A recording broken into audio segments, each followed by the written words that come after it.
ने चाणक्य नीति के 5 अध्याय सुने। अब हम शुरू करने जा रहे हैं 6वां अध्याय। तो चलिए आरंभ करते हैं।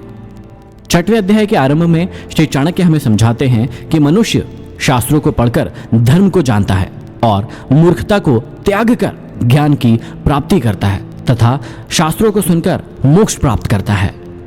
श्री चाणक्य कहते हैं कि पक्षियों में कौवा, पशुओं में कुत्ता, ऋषि मुनियों में क्रोध करने वाला और मनुष्यों में चुगली करने वाला चांडाल अर्थात नीच होता है। पाप कर्म व चुगली करने वाला मानव जीवन में दोष माने गए हैं।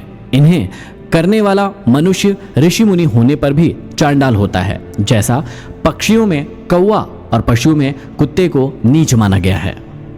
आगे समझाते हैं कि कांसे का पात्र राग द्वारा मांजने से शुद्ध होता है, तांबे का पात्र खटाई से रगड़ने से शुद्ध होता है, स्त्री रसवरा होने से पवित्र होती है और नदी तीव्र गति से बहने से निर्मल होती है। प्रजा की रक्षा के लिए भ्रमण करने वाला राजा सम्मानित होता है, भ्रमण करने वाला योगी और ब्राह्मण सम्मानित होता है, किंतु इधर उधर घूमने वाली स्त्री भ्रष्ट होकर नष्ट हो जाती है।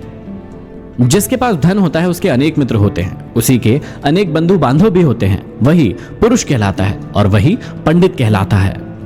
धन का महत्व इतना बड़ा है कि जिसके पास यह होता है वह उसे ही महापुरुष, पंडित मतलब विद्वान और सबका हितैषी मानने लगते हैं।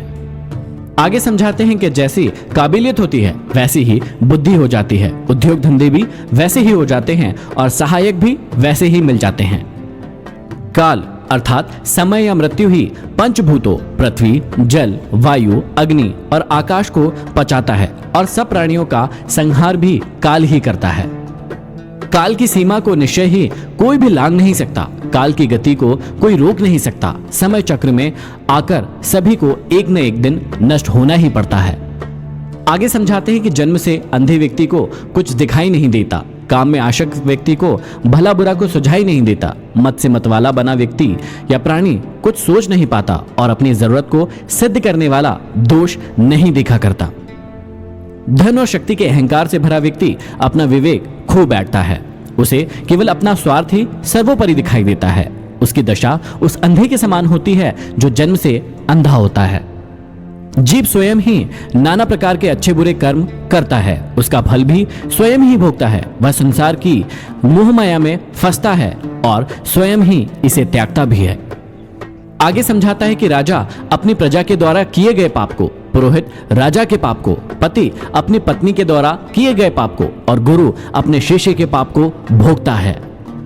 राजा का कर्तव्य है कि वह अपनी प्रजा को पाप कर्म की ओर न बढ़ने दे। पुरोहित अथवा मंत्री का कर्तव्य है कि वह राजा को पाप की ओर प्रवृत्त न होने दे और इसी प्रकार पति का कर्तव्य है कि वह अपनी पत्नी को गलत राह पर न जाने दे तथा गुरु का कर्तव्य है कि वह अपने शिष्य को पाप कर्म न करने दे। यदि वे ऐसा नहीं करते हैं तो राजा को प्रजा, पुरोहित को राजा, पति को पत्नी का और गुरु को अपने शिष्य का पाप स्वयं ही भुगतना पड़ता है।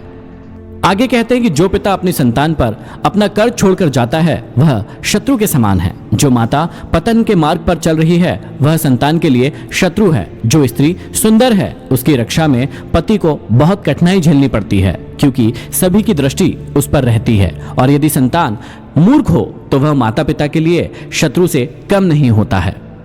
आगे समझाते हैं कि लोभी व्यक्ति धन का लालची होता है, अहंकारी व्यक्ति अपने अहंकार की संतुष्टि चाहता है, उसे नम्रता से वश में करना चाहिए। मूर्ख व्यक्ति की इच्छा अनुसार कार्य करके उसे बहला फुसलाकर वश में करना चाहिए और विद्वान व्यक्ति के सम्मुख कभी झूठ नहीं बोलना चाहिए, उसे सच्चाई से ही वश में करना चाहिए। बिना राज्य के रहना उत्तम है, परंतु दुष्ट राजा के राज्य में रहना अच्छी बात नहीं है। बिना मित्र के रहना अच्छा है, किंतु दुष्ट मित्र के साथ रहना उचित नहीं है। बिना शिष्य के रहना ठीक है, परंतु नीच शिष्य को ग्रहण करना ठीक नहीं है। बिना स्त्री के रहना उचित है, किंतु दुष्ट और उल्टा स्त्री के साथ रहना उचित नहीं है। आगे चाणक्य समझाते हैं कि शेर और बगुले से 1-1, गधे से 3, मुर्गों से 4, कौवे से 5 और कुत्तों से 6 गुण हमेशा किसी भी मनुष्य को सीखने चाहिए।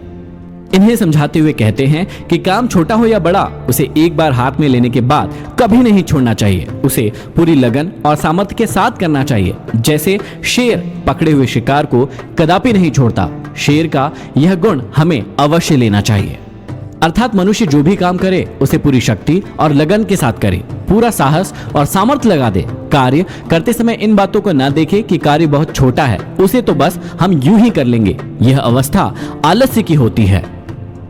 शेर को जब हमला चाहे हाथी पर करना हो या फिर किसी हिरण पर करना हो, वह एक से आक्रामक मुद्रा बनाकर एक से साहस और वीरता के साथ हमला करता है। आगे कहते हैं कि सफल व्यक्ति वही है जो बगलों के समान अपनी संपूर्ण इंद्रियों को संयम में रखकर अपना शिकार करता है। उसी के अनुसार देश, काल और अपनी सामर्थ्य को अच्छी प्रकार से समझकर अपने सभी कार्यों को करना चाहिए।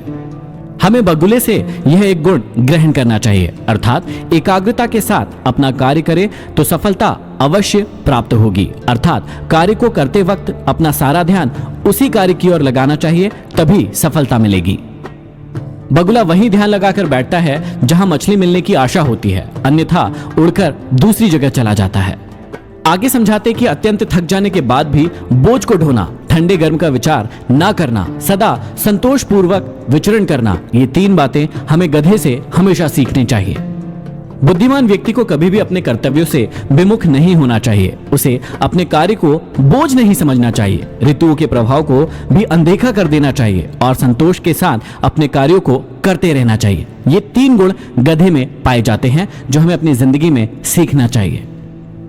आगे समझाते हैं कि ब्रह्म मुहूर्त में जागना, रण में पीछे ना हटना, बंधुओं में किसी वस्तु का बराबर भाग करना और स्वयं चढ़ाई करके किसी से अपने भक्ष को छीन लेना, ये चारों बातें हमें मुर्गे से सीखनी चाहिए। वह सुबह उठकर बांग देता है, दूसरे मुर्गों से लड़ते हुए कभी पीछे नहीं हटता। वह अपने खाद्य पदार्थों को अपने चूजों में साथ बांटकर खाता है और अपनी मुर्गी को समागम में संतुष्ट रखता है। आगे चाणक्य कौवे के 5 गुण समझाते हैं। कहते हैं कि संभोग हमेशा गुप्त में करना चाहिए, छिपकर चलना चाहिए, समय समय पर सभी इच्छाएं वस्तुओं का संग्रह करना चाहिए, सभी कार्यों में सावधानी रखनी चाहिए और किसी पर जल्दी विश्वास नहीं करना चाहिए। ये 5 बातें कौवे से हमें जरूर सीखनी चाहिए।